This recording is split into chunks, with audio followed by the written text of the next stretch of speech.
Muy bien, vamos a entrar al capítulo 2 y este capítulo titula La definición de filósofos por parte de Pitágoras. El término filósofo fue mencionado por primera vez implícitamente por Pitágoras. El origen del término filósofos tiene que ver supuestamente con ser amantes de la sabiduría, pero Marco Tulio Cicerón en su libro Cuestiones Tusculanas nos cuenta que Heraclides Póntico describe a Pitágoras y Leonte en donde tiene una disputa, con lo que Leonte se le interesa por qué Pitágoras reacciona de esa forma y le pregunta cuál era el arte que profesaba, con lo que Pitágoras responde que no profesaba ningún arte, sino que era un filósofo. Intuitivamente podemos interpretar que Leonte piensa que el modo de ser de Pitágoras es actuado o creado por él mismo, según un oficio que Leonte desconoce. Entonces Leonte, intrigado, le pregunta a Pitágoras que quiénes eran los filósofos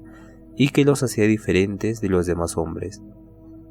Marco Tulio Cicerón nos dice que Pitágoras responde: la vida humana me parece como un mercado de los que se celebran en la temporada de los juegos,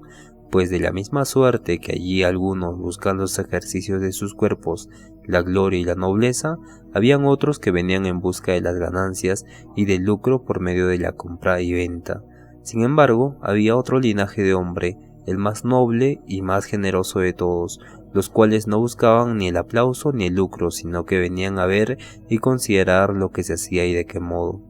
De la misma manera, nosotros, semejantes a los que vienen de una ciudad a un célebre mercado, nosotros también venimos a esta vida descendiendo de otra naturaleza superior. Unos servimos a la gloria, otros al dinero, y son muy pocos y muy raros entre los hombres los que, despreciando todas las cosas humanas, aplican sus fuerzas al estudio de la naturaleza. Estos se llaman estudiosos de la sabiduría o, lo que es lo mismo, filósofos. Las fuentes referidas a este acontecimiento aún son muy diversas, pero siempre existe una misma característica, que es la clasificación de la vida humana en tres formas. Otro texto referente tenemos a Milán, que nos dice: Pitágoras, habiendo sido interrogado acerca de su oficio, respondió que no había ningún arte que sabía, sino que era simplemente filósofo, y comparando la vida humana a las fiestas olímpicas, a las que unos recurrían por el negocio, otros para participar en los juegos, y los menos, en fin, por el placer de ver el espectáculo, venían a concluir que solo estos eran los filósofos. Aunque ambas interpretaciones no tengan mucha similitud, podemos estar seguros de que Pitágoras dividía al hombre en tres categorías: los que buscan la gloria, los que buscan el lucro y los que, despreciando todas estas cosas, estas dos primeras dos cosas, estudian la naturaleza sin fines de lucro. Pero de forma general en estas dos categorías: unos, los que venían al mundo con una naturaleza superior pero se dedicaban al lucro o gloria, no despreciando las cosas humanas, y otros que también venían de una naturaleza superior pero se dedicaban al estudio de la naturaleza o al puro placer de ver el espectáculo, despreciando las cosas humanas. Nosotros tomaremos la interpretación descrita por Marco Tulio Cicerón, por considerarla más completa que la anterior y más antigua, pero antes de entrar en sí en el análisis del término filosofía, trataremos resumidamente de describir el contexto y el pensamiento de Pitágoras. Él dividía al hombre en tres categorías: uno, los que servían de su cuerpo para alcanzar la gloria y la nobleza; dos, los que servían en busca del lucro por medio de la compra y venta; y tres, el linaje más noble y generoso, despreciando todas las cosas humanas, dedicaban todas sus fuerzas al estudio de la naturaleza, y que estos serán llamados estudiosos de la sabiduría. Ciertamente puede ser este un motivo más para que los pitagóricos fueran perseguidos. López menciona que también los pitagóricos sufrieron un destino semejante, siendo perseguidos y exiliados. Teniendo en cuenta que en la sociedad actual como en la antigua las cosas no han cambiado mucho si no fuese por la tecnología. Estas tres categorías de hombre también serían aplicables, donde unos buscan la gloria con el ejercicio de sus cuerpos, como el futbolista, el boxeador, el atleta olímpico, o también aquellos que ejercitan los movimientos de su cuerpo, como los actores, creadores de contenido, cantantes, bailarines y similares, y otros hombres que buscarían la ganancia y el lucro, como los emprendedores, comerciantes, vendedores y cualquier oficio que tenga como base la acumulación de riqueza. Y por último, la tercera clase de hombres que desprecian las cosas humanas y se dedican al estudio de la naturaleza, como los científicos, investigadores, matemáticos, astrónomos y similares. Estos serían llamados filósofos, pero estos tienen una característica especial: no buscan la gloria y la riqueza por el estudio de la naturaleza. Eso quiere decir que los únicos filósofos fueron los que despreciaron cualquier premio o cualquier atisbo de lucro por su estudio de la naturaleza, como puede ser Nikola Tesla, Boris Pasternak o Jean-Paul Sartre, entre otros. En los tiempos actuales, esta categoría de hombre no es reconocida ni viralizada por las redes sociales, ni tampoco querría serlo, mas sí quisieran serlo los dos hombres anteriormente descritos. Ahora, imaginen cómo un hombre que se dedica al estudio de la naturaleza sin buscar el lucro ni la gloria puede ser perseguido y exiliado, si no es por algo mucho peor. Por ejemplo, consecuentemente, este no podría ser el único motivo, ya que las ideas de Pitágoras no fueron bien recibidas por sus contemporáneos,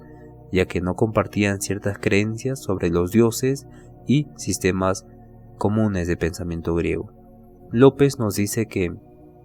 quizá la respuesta más usual al respecto es que tanto en el pitagorismo como en el platonismo existe un fuerte componente lógico que los hace distinguirse completamente de los mitos homéricos tradicionales cantados en la Ilíada y la Odisea. En la sociedad acostumbrada a un sistema de pensamiento general y doctrinario, en este caso mítico religioso, es odiado aquel con el que no es compatible ese sistema de pensamiento, dado que en las polis se veía como lo divino y lo humano estaba también relacionado con la práctica y lo cotidiano, como los rituales, por ejemplo el rito de iniciación, que no era netamente divino, pero se recurre a la protección de Apolo hacia los nuevos ciudadanos que pasaban el rito de iniciación. Garzón menciona que eran un conjunto de prácticas que marcaban el paso de la adolescencia a la era adulta. Podían variar de una ciudad a otra y no tenían la misma importancia en hombres y mujeres, ya que solo los hombres serían identificados como ciudadanos, con lo que después de ser ciudadano de Grecia se tenía que asistir a la veneración en los templos, y la relación entre lo divino como base y lo humano como consecuencia era costumbre o una herencia fundamental.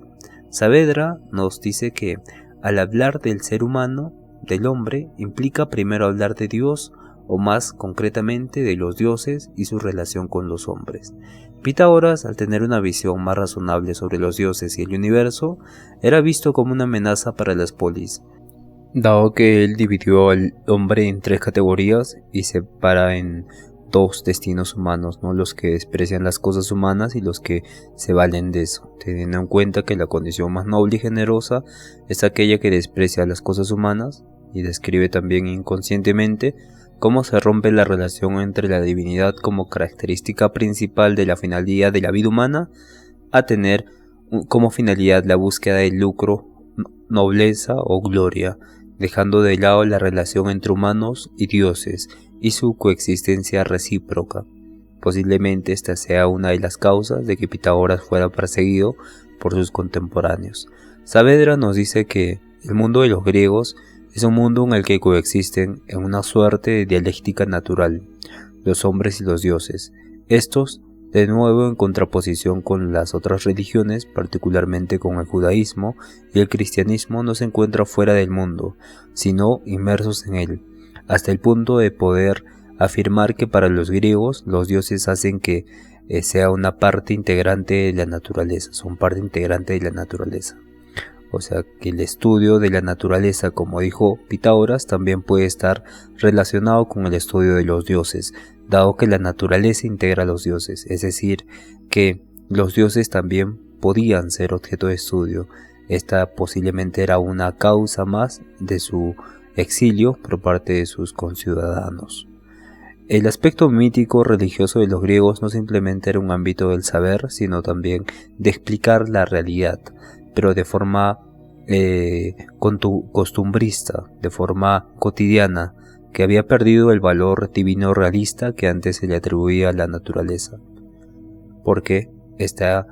era la finalidad del hombre, teniendo en cuenta que ahora la finalidad es gloria y lucro, como fue en su tiempo. También tenemos que tomar en cuenta que Pitágoras tenía una visión de carácter místico revolucionario que los griegos no compartían ni entendían, porque fue aprendido en otras regiones con otros sistemas de pensamiento. Porfirio nos dice que en lo referentes a su educación, que los conocimientos de las llamadas ciencias matemáticas las aprendió de los egipcios, caldeos y fenicios, pues desde tiempos remotos los egipcios se habían preocupado de la geometría, los fenicios de la aritmética y el cálculo, y los caldeos de la investigación del firmamento. En lo que respecta al culto a los dioses y al resto de las actividades relacionadas con la vida, aseguran que fue discípulo y asimiló sus enseñanzas de los magos.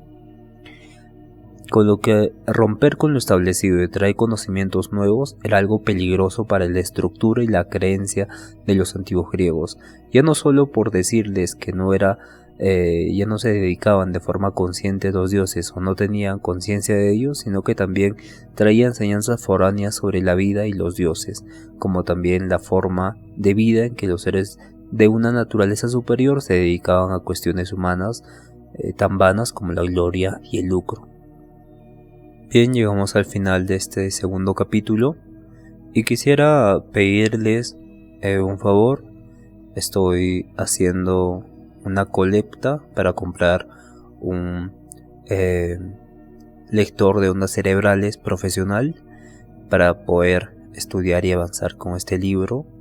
y tener una evidencia científica para luego pasar con el fundamento de la introvisión y la consciencia, para luego contrastarlo con la hipótesis, que ya sería una hipótesis comprobable con este lector de ondas cerebrales. Muchas gracias y espero su apoyo. Un abrazo.